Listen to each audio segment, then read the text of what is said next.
Sunrise स्कूलमध्ये 25 February रोजी स्वातंत्र्यवीर सावरकर पुण्यतिथीनिमित्त त्यांना विनम्र अभिवादन करण्यात आले। तसेच महाशिवरात्रीचे महात्म्य विद्यार्थ्यांना विशद करून सांगितले।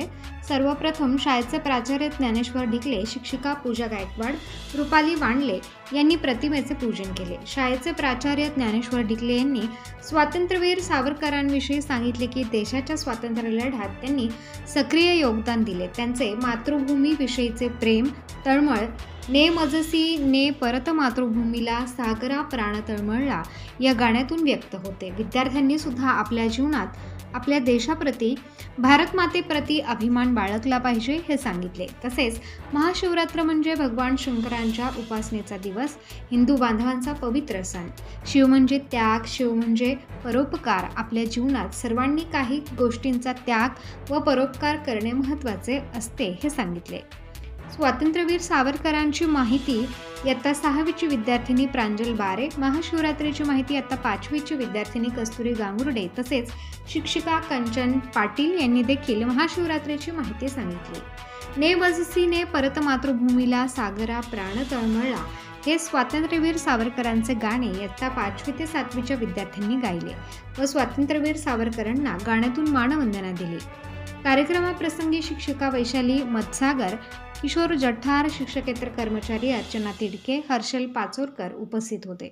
अशा रीतीने सनराइज स्कूलमध्ये स्वातंत्र्यवीर सावरकर पुण्यतिथीनिमित्त अभिवादन करण्यात आले। तसेच महाशिवरात्रीचा उत्सव संपन्न झाला। प्रबंधभूमी महाराष्ट्र न्यूजसाठी दीपक पवार, चांदवड।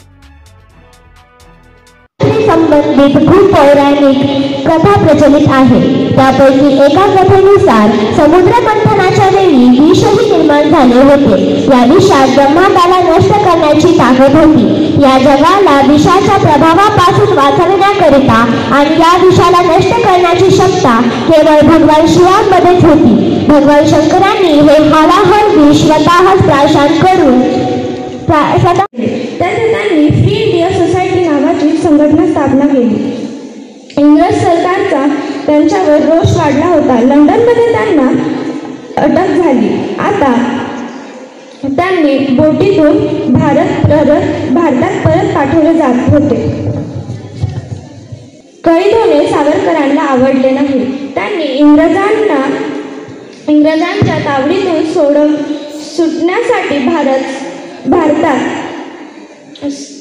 सुटण्यासाठी भर समुद्रात उडी मारली।